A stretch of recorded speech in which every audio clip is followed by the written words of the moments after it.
Welcome once again to the Sage. Thank you for always being with us. Last week we had a lovely human being, a lovely young man, the Honorable Commissioner for Labour and Employment, Mr. Chika Ugoke, on set with us. A very, very qualified professional, an amazing young man who, despite all who will have called odds as a child, has scaled the ladder, gotten the best education, and is sharing with us his journey there. Today, we again continue our wonderful discussion with Chika as he tells us in a bit more detail his entrepreneurial journey. A young, successful entrepreneur. How did he do it? Sit back and listen.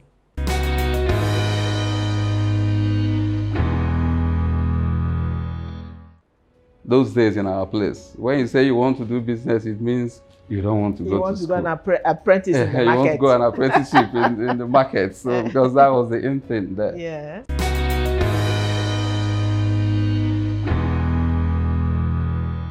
So it wasn't an interest that was well welcomed by my elder brothers who were like my parents, so to say. I was like, no, there's no way you're doing that. You're not doing business. Yes, there's no way you're doing business. So I said, okay. And then I now started thinking, is there any possibility of situating this my inner passion for business in a profession? Yeah, and I found pharmacy as that area where I could live my business passion out and also be a professional.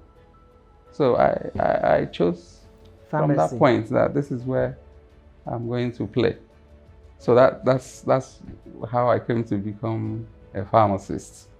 You know, choosing my own area within the very versatile, pharmacy is a very vast.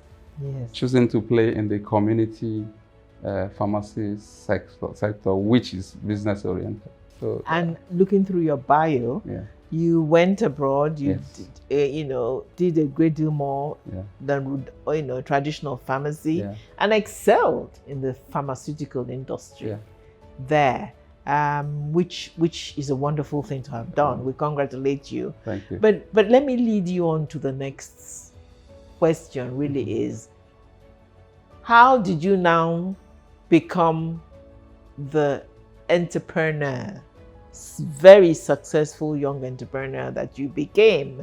Indeed, in your own words, how did you now escape and go back to your business ambitions? Tell us what led to Max Pharmacy and so on. Max Care. The dream to establish a business that would do well had always been with me right from my days in the university. The only thing that was not there was the means to do that. But again, as I said, the spirit that I know I will do this, I can do this. So even before leaving the country, I had incorporated a business, Max Care. I remember once I finished my youth service, I was already thinking I need to open a pharmacy. This pharmacy needs to come alive in my mind. It needs to have a name. I still vividly remember the day I chose that name, Max Care, because I wanted a business that would provide maximum care to people. Is that where it came from? Yes. Maximum care? Yes. Okay. So I played around with words in my head and came to choose that. Now, that is only the one aspect of business, dreaming it. Now, coming to the real thing, which is... But dreaming it is important, because if it's not there, you're never going to do it. That's a valid point. So, doing the business by itself was something I wouldn't say that I had a systematic approach to. Because as at then, we weren't exposed to information, technology. Our curriculum in the school didn't prepare us for business. For business. And that is one thing I'm championing now, being that I'm closer to some of those institutions I'm engaging the vice chancellors, faculty heads to say every course in our institutions should have an entrepreneurship element to it.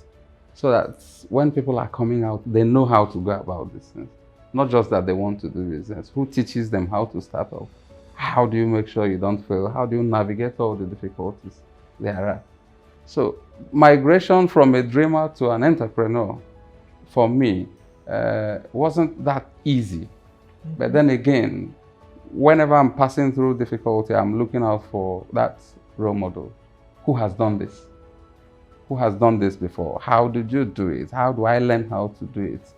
So when I was doing my internship at National Hospital, I wasn't resting. I go to work in National Hospital and leave from there and go to a pharmacy for private internship. I didn't care if they were paying me or not, but I wanted to learn the trade, so to say. I had that opportunity. I did that for 1 year.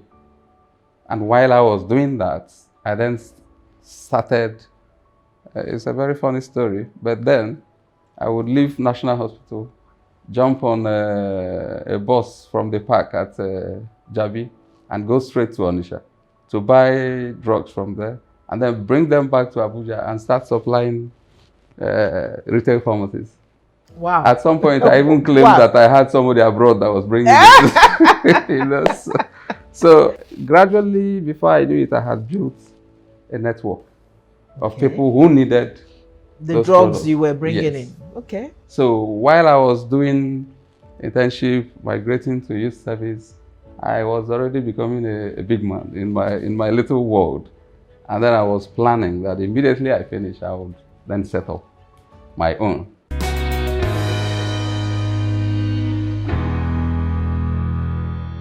When I finished service, my elder brother then called me one day to the room and said, it would be good for one of us to go abroad, you know.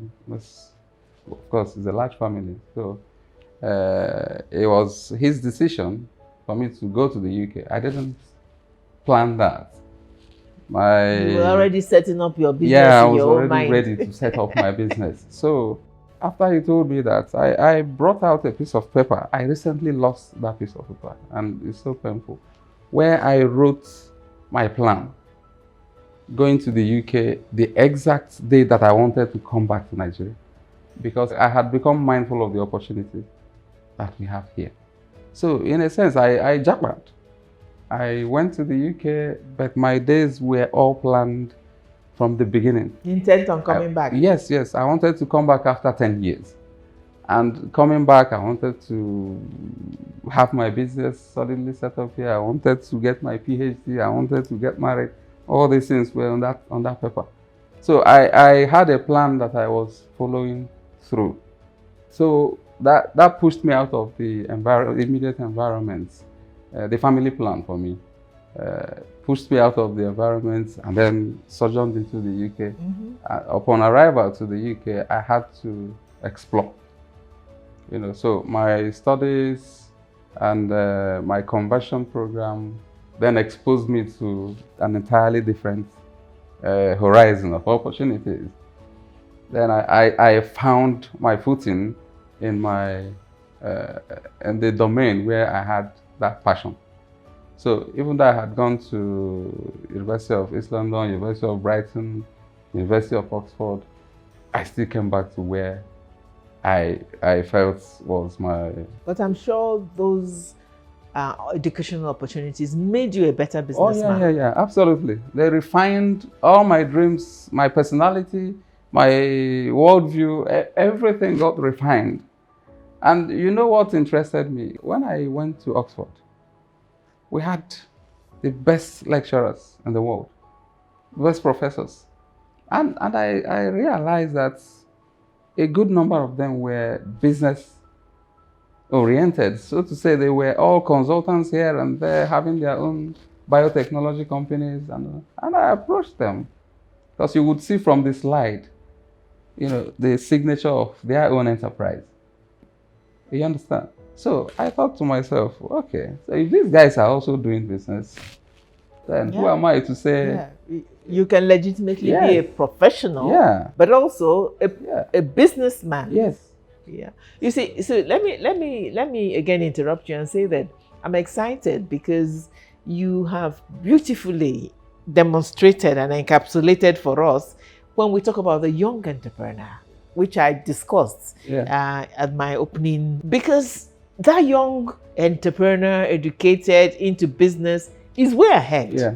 Innovation, exactly. Technology, ideas, it is all there. Yeah. That is what we need for our country to expand and explode. Yeah.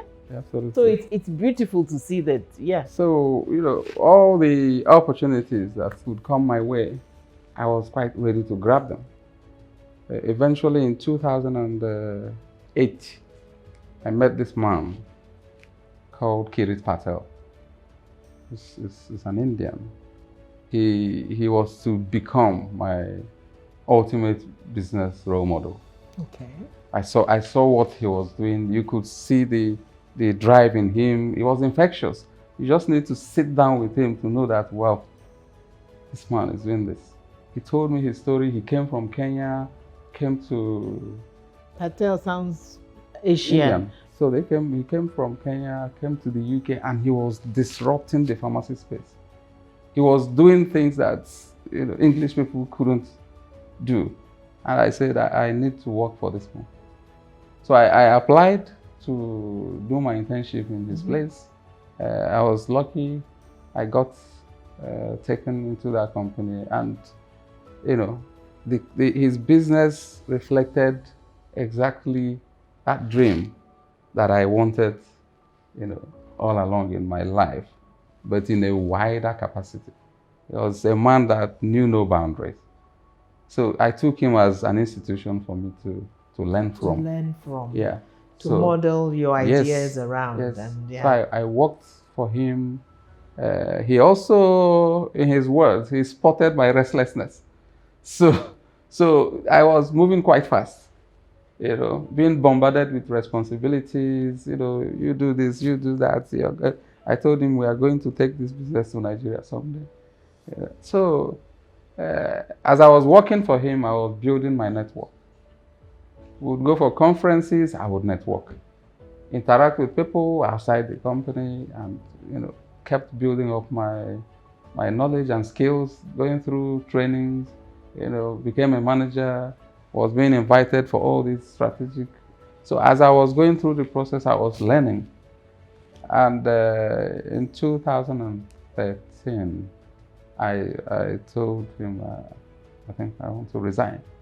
And he said, why? I said, I'm going back home. Yes. That was 2 years before my planned exit. Okay. Yes. But I felt, I think I'm ready. Yeah. So, then came back to Nigeria and So you set up Max Care.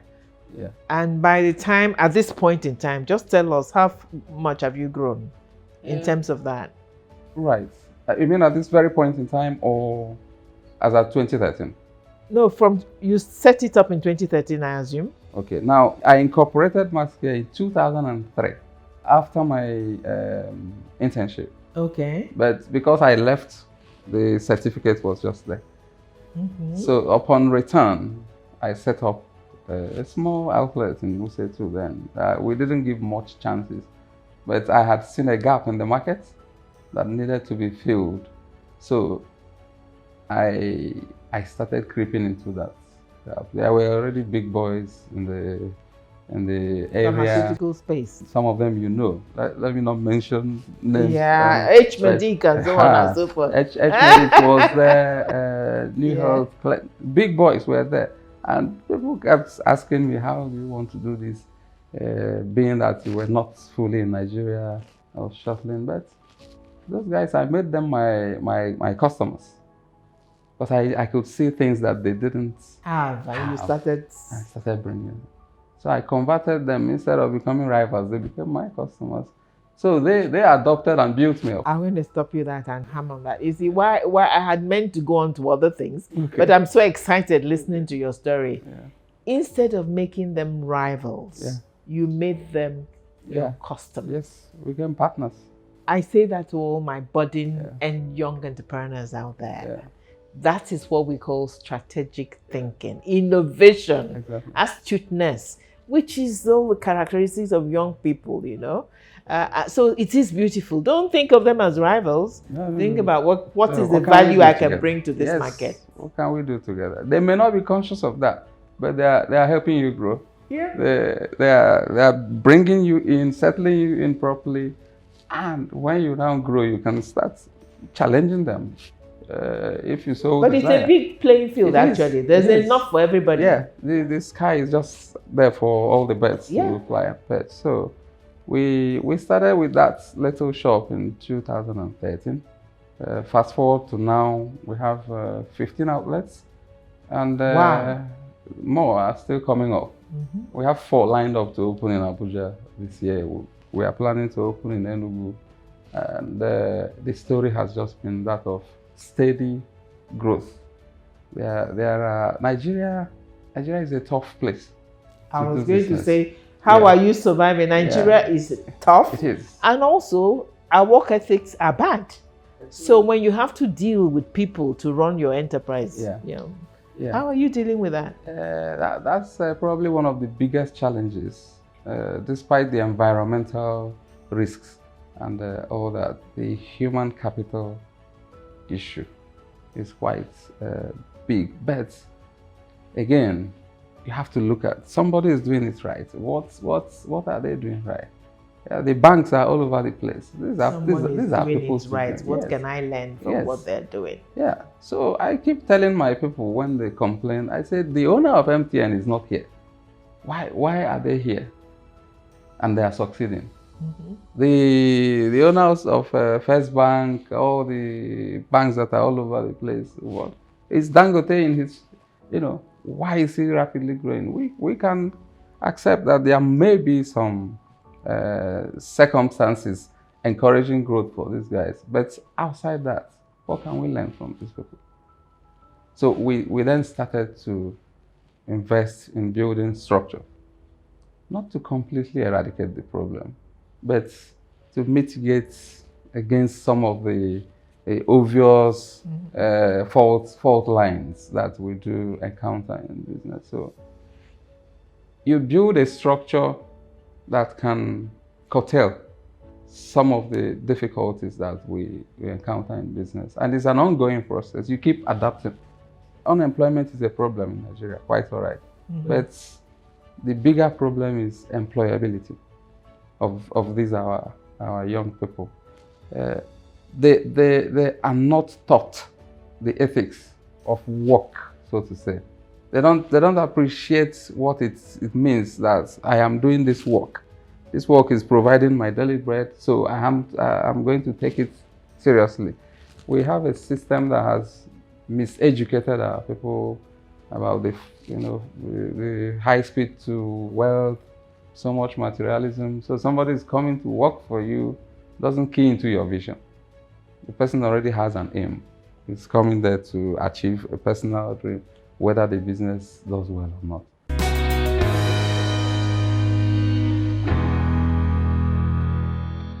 So to deal with some of those, we keep reinforcing our structure.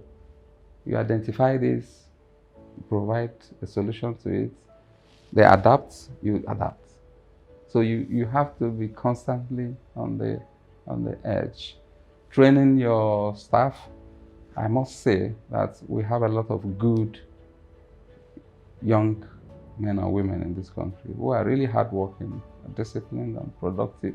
So if you manage to harvest a few of those, Pareto's principle, like 20% should be able to control 80% of your workforce. That's even being generous. If you have 5 key people in your organization that key into your vision, then they will do a whole lot in managing the remaining 95%. So we are just relying on the structure that we have put in place to keep going. Of course, if we were to be in a more, let me not use the word sane, but in a better environment, of course, we would have grown much higher. than where we are now. And so it is for other businesses. But despite all odds, Nigeria presents huge opportunities. And I am concerned that a lot of young people is ignoring these opportunities and looking at, the difficulties. Getting distracted by all the narratives, negative narratives, and then missing opportunities here and going to suffer, some losing their lives.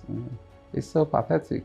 So I think it's all about reorientation of our people, training and retraining all the time. Some come in with all those attitudes. You work on them, encourage, reward, train, retrain, helping them to unlearn until they get to that place where you want them to be, and they start being productive.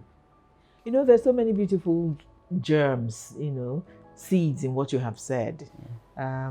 Keying into the vision of the organization, training and retraining, reward, and so on, so that so bringing out the best in them, and probably getting them to be loyal to the company. And the hope that an encouragement you're giving all of us in saying that if you can at least get a little core group that is the way you want it, they have ability to influence the others. And I emphasize this because I think it's important for all of us on the stage and C4C as we proudly train and turn out entrepreneurs. There are many young people now who are, they haven't grown as much as you have in your business, but whose business is beginning to expand. And so for them, I think it's an important takeaway. You will experience challenges in terms of human resource, but it's not the end. There are ways of getting around it. I want to zero in on this because there's a lot more to discuss. But let me just ask briefly before I go to what is perhaps dearest to me in this beautiful discussion. You are the peak, or perhaps, I don't know whether it's the peak or the beginning of the growth which we pray and predict for you in Max Care in the pharmaceutical industry in Nigeria. But you've also taken on another challenge. You've decided to venture into service and politics, so to say. I feel we all need to understand in this country that politics is service. That is what it's meant to be. Service to your people, to your country. What made you decide to venture? Okay. First of all, I'm still getting used to that toga of a politician. When people say I'm a politician, I want to dodge that punch because I know what it means. Particularly in this country. Yes. I don't want all my toil and hard work and the process of that to be tagged politicians' money, because people believe once you're a politician, you're stealing and doing all that. But if I must bear that title, I would say, let me paraphrase El-Rufai's, I'm an accidental politician. However, it was a conscious accident, if you permit me to use that word, in the sense that in my capacity as a private sector person, I am not yet able to do the much that I dream of doing for the people. There is that incapacitation. So the platform where you can have a wider reach to impact on the lives of the people is politics, whether we like it or not. And there are lots of sayings about I think it's Father Kuka that always says it, the educated, the very intelligent, and all the professors and people abandoning politics, and then they let the dropouts and the dregs of the society to determine what happens to them. So you shy away from there, and then you leave the policy making and all that to people you think are incapable. So who is incapable? So I I have always been interested in what happens in my community, in my society. And one of my inspirations is the desire to make a difference in people's lives. I know where I'm coming from. I know that I have been a victim of some failures in our society. How do we then correct those if I shy away from getting involved?